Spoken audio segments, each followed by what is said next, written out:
सभापति महोदय, मांग संख्या 52 पंचायती राज तो मांग संख्या 53 ग्रामीण विकास विभाग पे आपने बोलने का मौका दिया, बहुत बहुत धन्यवाद। सबसे पहले मैं पंचायती राज में जो कार्य हो रहे हैं, व्यक्तिगत काम, माननीय मंत्री महोदय इस पे ध्यान दें। व्यक्तिगत काम आपने प्रशासन गांव के संघ अभियान के तहत व्यक्तिगत काम के फॉर्म भराए थे हर पंचायत स्तर पे। आज एक काम वो स्वीकृत नहीं हुआ। जेटीए वहां का प्रधान है, जेटीए वहां का अधिकारी बन के बैठा है, वो एस्टिमेट बना के जिला परिषद नहीं भेजता है। वो जिला परिषद पे अगर भेज देता उस गरीब का एस्टिमेट तो उसका काम स्वीकृत हो जाता है। कोई जेटी आप इसकी जानकारी कर ले, एक एक पंचायत में 200 300 फाइलें पड़ी है, वो जेटी एस्टिमेट नहीं भेजता है। हम एमएलए के लेट के कार्य देते हैं, हम एमएलए लेट के कन्वर्जन के लिए कार्य देते हैं तो हमें बताया जाता है कि कन्वर्जन 5 लाख आप दो तो 2 लाख नरेगा से मिलेगा, और 75 लाख के एक पंचायत में डायरेक्ट काम सैंक्शन हो जाते हैं। तो वो कैसे हो जाते हैं माननीय मंत्री महोदय, इस पे आपको ध्यान देना पड़ता है। एक एक पंचायत में 25-25 लाख के काम एनीकट डायरेक्ट निकल जाते हैं, और जो जब विधायक 10 लाख रुपए देता है तो उसको कहते हैं 5 लाख आपको नरेगा से मिलेगा। आपका इसे नियम बनाए। आपने आपकी जन घोषणा किरणवन की एक किताब मैंने पढ़ी थी कल, उसमें आपने बताया था कि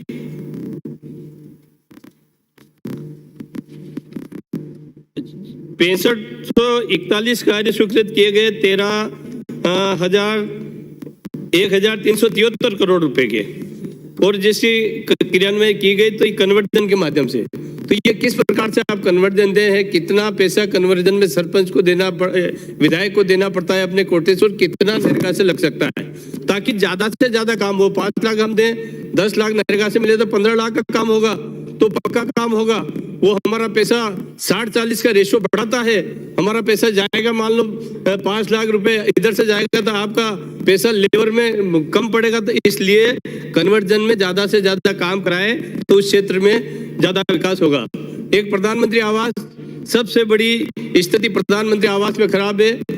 23,000 नाम हमारे जिले में कटे, वो सिस्टम से नाम कटे माननीय मंत्री महोदय, सिस्टम से। जिसके टेलीफोन नहीं है, लैंडलाइन उसके लिख दिया गया इसके टेलीफोन है, जिसके कच्चा मकान है उसके लिख दिया गया इसके पक्का मकान है, जिसके जॉब कार्ड में नंबर गलत है उसे, आम उस गरीब आदमी की क्या गलती, जॉब कार्ड के आधार से ही नाम कटे हैं। वो जॉब कार्ड वो कहाँ सुधारेगा, वो पंचायत राज अपन को सुधारना पड़ेगा कि आपके जॉब कार्ड की मिस्टेक की वजह से नाम कटे। तो 23,000 करीब ऐसे नाम कटे हुए हैं। तो माननीय मंत्री महोदय, इन नाम को वापस जुड़ाए।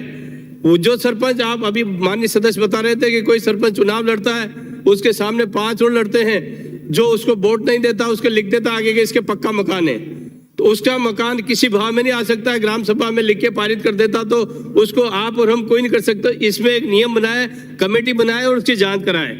माननीय मंत्री महोदय, मैं आपसे निवेदन करना चाहता हूं कि जो आज जिला परिषद सदस्य, पंचायत समिति सदस्य धरने पर बैठे हैं, इनके लिए आप कुछ अलग से व्यवस्था करें। और ये चुनाव जीत के आते हैं, ये जनप्रतिनिधि हैं, चुनाव जीतने के बाद इनको कोई पूछता नहीं है, तो इनको भी कुछ आप अधिकार दें अपना, और ये भी अपने इस काम में कुछ कर सके। जिस प्रकार से आपने गौशाला खोलने की घोषणा की थी, नंदी गौशाला अभी तक नहीं खुली। जल जीवन मिशन के तहत सभी सड़कें टूट गई है ग्रामीण क्षेत्र में, वो ठेकेदार आता सड़क तोड़ के चला जाता है और आज दिन तक वो सड़कें नहीं बनी। तो मैं आपका ध्यान आकर्षण करना चाहता हूं कि जल जीवन मिशन में जो रोड टूटे हैं उनको बिल्कुल सही तरीके से बनवाया जाए, ताकि ग्रामीण क्षेत्र के लोगों को फायदा मिले। एक और, जहाँ ग्रामीण क्षेत्र में 40 से 50% एससी की आबादी है, उस क्षेत्र में आप एक्स्ट्रा 20 से 25 लाख रुपए का सामुदायिक भवन, सीसी रोड या बनाने का काम करते, बाकी ऐसा कई गांवों में देखने को नहीं मिला है। तो जहाँ 40% या 50% से अधिक आबादी निवास करती है, वहाँ आपको बनाने की जरूरत है, और इसको लिस्ट बना के उन लोगों को फायदा देने की जरूरत है। विधानसभा क्षेत्र में सफाई व्यवस्था सबसे बड़ी जरूरी है। जैसे शहरों में, नगर पालिकाओं में सफाई होती है, ग्रामीण क्षेत्र में सफाई नहीं होती है। रोड बना देते हैं, नाली बना देते हैं, और रोड के ऊपर पानी निकलता है। तो सफाई के लिए आप या तो, हमारे नरेंद्र भाई साहब ने कहा था कि या नरेगा की लेबर लगाए, या वहाँ कोई अलग कर्मचारी फिट करे। टीएफसी, एसएफसी में पैसा खूब मिलता है, हर पंचायत में पैसा मिलता है, वो पैसा वो व्यवस्थित रूप से खर्च नहीं होता, तो साफ सफाई के लिए बहुत जरूरी है उस क्षेत्र में सफाई कराई जाए। नरेगा में जो शमशान, कई गांवों में शमशान नहीं बने, ऐसी जगह है जो शमशान आज दिन तक नहीं बने, खेल मैदान नहीं बने। और अमृत सरोवर जो प्रधानमंत्री जी की सबसे बड़ी सोच थी कि अमृत सरोवर बनाए, तो आज दिन तक अमृत सरोवर अभी तक एक एक पंचायत में एक एक बनना था। अभी ये मान लो कि एक पूरी मेरी 60 पंचायतों में से 20 पंचायतों में अमृत सरोवर नहीं बना, तो अमृत सरोवर भी बनाने की बहुत जरूरत है। जिस प्रकार से राजीव गांधी जल संचय योजना चल रही है पंचायत राज ग्रामीण विकास के अंतर्गत, इसमें बहुत बड़ा घपला होता है। राजीव गांधी जल संचय योजना के अंतर्गत करोड़ों रुपए आता है, जैसे मुख्यमंत्री जल स्वावलंबन योजना में आता था, इस प्रकार से राजीव गांधी जल संचय योजना, इसको कोई देखने वाला नहीं है। इसकी मॉनिटरिंग कराए, इसका टेंडर होता है, वो टेंडर हो गए, वो ठेकेदार और ये जयन नयन मिलके भ्रष्टाचार करके वो काम हो गए। मेड़बंदी, डिग्गी या एनीकट, ऐसे एनीकट, एक बार मैं एनीकट देखने गया तो वहां नींव ही नहीं थी, ऊपर जमीन के ऊपर एनीकट बना दिया। तो मैं अन्य मंत्री महोदय से मैं कहना चाहता हूँ कि इस प्रकार की जो सुविधा है इसको करने की जरूरत है। आज जो डीलर लोग भी हड़ताल पे बैठे हैं, डीलर को भी ध्यान में रखा जाए। और जिस प्रकार से आप जिस सुविधा उपलब्ध कराना चाहते हैं, बिल्कुल आप कराने की जरूरत है। आपने बोलने का मौका दिया, बहुत बहुत धन्यवाद। जय हिंद, जय भारत। धन्यवाद सभापति महोदय।